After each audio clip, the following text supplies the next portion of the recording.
ដើម្បីទទួលបានវីដេអូថ្មីៗសូមចុច Subscribe រួចចុចសញ្ញារូបកណ្ដឹងសូមអរគុណបាទសំណួរពីសមលខៀវជំរាបសួរលោកគ្រូខ្ញុំមានសំណួរមួយចង់សួរលោកគ្រូតើធ្វើបែបណានិងមានវិធីសាស្ត្រអ្វីខ្លះដើម្បីធ្វើឲ្យបុគ្គលិកធ្វើការចេញពីបេះដូងពេញចិត្តនិងធ្វើការងារនោះលោកគ្រូសូមលោកគ្រូជួយបកស្រាយផងបាទសំណួរនេះខ្លីប៉ុន្តែបើនិយាយអស់សេចក្តីវាវែងដូច្នេះហើយខ្ញុំនិយាយតែគោលមួយចំនួនដើម្បីបងប្អូនយកទៅត្រេះរិះពិចារណាជាពិសេសប្រធានក្រុមហ៊ុនឬក៏អ្នកដឹកនាំឬក៏អ្នកដឹកនាំប្រតិបត្តិដែលមានបុគ្គលិកនៅក្រោមបង្គាប់បាទមុននឹងយើងជ្រើសរើសបុគ្គលិកណាម្នាក់យកមកធ្វើការនឹងគឺយើងត្រូវសម្ភាសឲ្យបានត្រឹមត្រូវឬក៏បង្កើតគោលនយោបាយក្នុងការជ្រើសរើសឲ្យបានត្រឹមត្រូវហើយជាពិសេសការជ្រើសរើសមនុស្សឲ្យត្រូវទៅនឹងគោលដៅក៏ដូចជាសុបិនឬក៏ចក្ខុវិស័យរបស់គេហើយកុំភ្លេចសួរទៅដល់បុគ្គលិកថាតើគាត់មានសុបិនចង់ខ្លាយទៅជានរណានាថ្ងៃអនាគតបើសិនជាស្ថាប័នរបស់យើងជាស្ថាប័ននិពន្ធយើងជ្រើសរើសបុគ្គលិកមកនិពន្ធប៉ុន្តែគោលបំណងឬក៏សុបិននៃជីវិតរបស់គាត់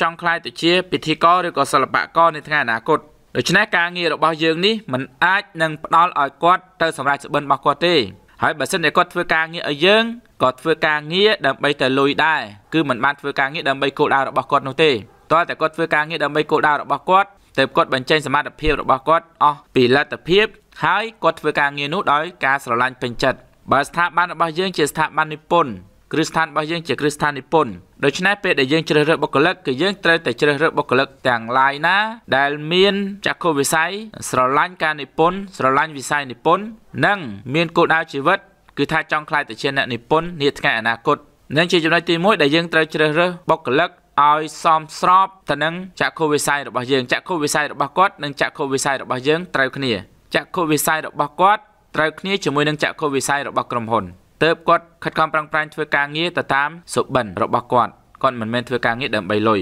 ដល់ចំណុចទី2ពេលដែលគាត់ចូលមកធ្វើការងារហើយយើងត្រូវបែងចែកការងារគាត់ឲ្យគាត់ទទួលខុសត្រូវទៅលើការងារដែលត្រូវនឹងជំនាញរបស់គាត់ប្រសិនបើថាជំនាញរបស់គាត់ជាជំនាញខាងវាយអត្ថបទចឹងឲ្យគាត់វាយអត្ថបទឬបើយើងនិយាយនៅក្នុងស្ថាប័នផ្សេងទៀតឧទាហរណ៍ថាជំនាញរបស់គាត់ជាជំនាញ marketing និង sale យើងត្រូវឲ្យគាត់ធ្វើជំនាញនោះពីព្រោះវាត្រូវនឹងគោលដៅនៃជីវិតរបស់គាត់ផងវាត្រូវនឹងជំនាញរបស់គាត់ផងហើយគាត់ចង់អភិវឌ្ឍជំនាញហ្នឹងជៀសវាងគាត់រៀនជំនាញផ្សេងដល់មកធ្វើការជំនាញផ្សេងអញ្ចឹងយើងដាក់មនុស្សឲ្យត្រូវជំនាញនេះហើយដែលគេហៅថាដាក់មនុស្សឲ្យត្រូវនឹងទីកន្លែងចំណុចទី3នៅក្នុងគោលការណ៍ដឹកនាំរបស់យើងត្រូវបង្កើតគោលនយោបាយនៃការលើកទឹកចិត្តទៅដល់បុគ្គលិកគោលនយោបាយនៃការលើកទឹកចិត្តដល់បុគ្គលិកនិងការដាក់វិន័យហ្នឹងគឺដាក់ឲ្យមានយុត្តិធម៌អ្នកណាធ្វើខុសកម្រិតទី1កម្រិតទី2កម្រិតទី3កម្រិតទី1កម្រិតស្រាលកម្រិតទី2គឺកម្រិតមធ្យមកម្រិតទី3គឺកម្រិតធ្ងន់កម្រិតទី1យើងប្រមានត្រឹមអ្វីកម្រិតទី2យើងប្រមានត្រឹមអ្វីកម្រិតទី3យើងប្រមានត្រឹមអ្វីពីព្រោះនៅពេលដែលធ្វើការទៅច្បាស់ជាមានកំហុសហើយដូច្នេះហើយយើងមិនអាចយកកំហុសទី1យកមកដាក់វិន័យនៅក្នុងកម្រិតទី3ទេ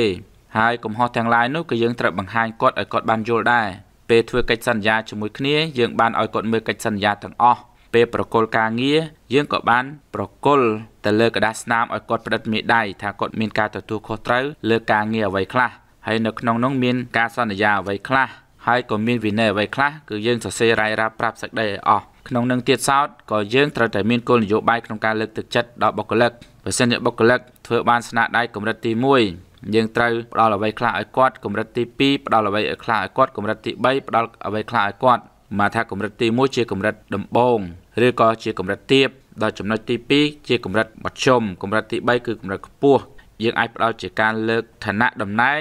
ឬក៏អាចផ្ដល់ទៅជាទឹកប្រាក់ឬក៏អាចផ្ដល់ទៅជារង្វាន់ឬអាចផ្ដល់ទៅជាពិន្ទុ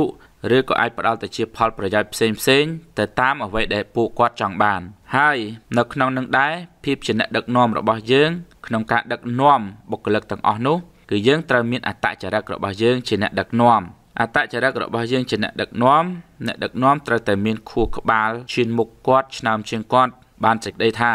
យើងត្រូវតែមានគំនិតដ៏អស្ចារ្យដែលគាត់អាចរៀនសូត្របានហើយយើងផ្ដល់ការសិក្សារៀនសូត្រទៅដល់គាត់ជាពិសេសគឺការផ្ដល់ចំណេះដឹងនឹងទៅដល់គាត់ឲ្យគាត់មកធ្វើការជាមួយយើងមានអារម្មណ៍ថាគាត់មកបឺតយកចំណេះដឹងពីយើងហើយមួយវិញទៀតគឺផ្ដល់សេចក្តីស្រឡាញ់អាការផ្ដល់ចំណេះដឹងនោះ យើងចាត់ទុកថាជាការផ្ដល់ខួរក្បាលដល់ផ្ដល់សេចក្តីស្រឡាញ់នេះចាត់ទុកថាជាការផ្ដល់បេះដូងចឹងយើងផ្ដល់ទាំងខួរក្បាលយើងផ្ដល់ទាំងបេះដូ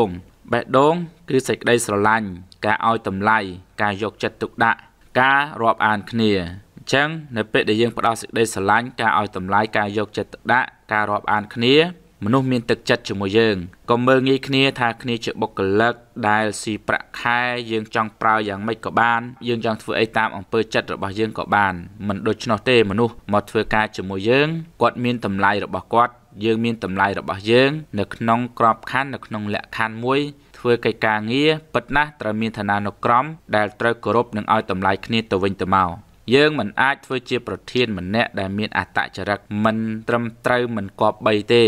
ហើយ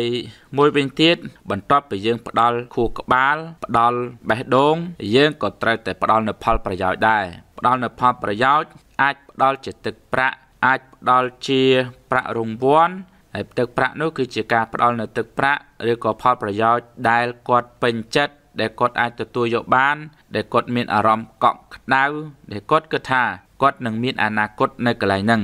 ហើយគាត់នឹងមានអនាគតនៅកន្លែងហ្នឹងហើយជាការមានអនាគតដោយសេចក្តីថ្លៃថ្នូរព្រមទាំងប្រកបដោយសុវត្ថិភាពទៀតអញ្ចឹងនេះជាចំណុចសង្ខេបប៉ុណ្ណឹងបើលោកអ្នកយល់ថាមានប្រយោជន៍ជួយ share បើមានសំណួរចូល comment បើចង់រៀន call 017 3037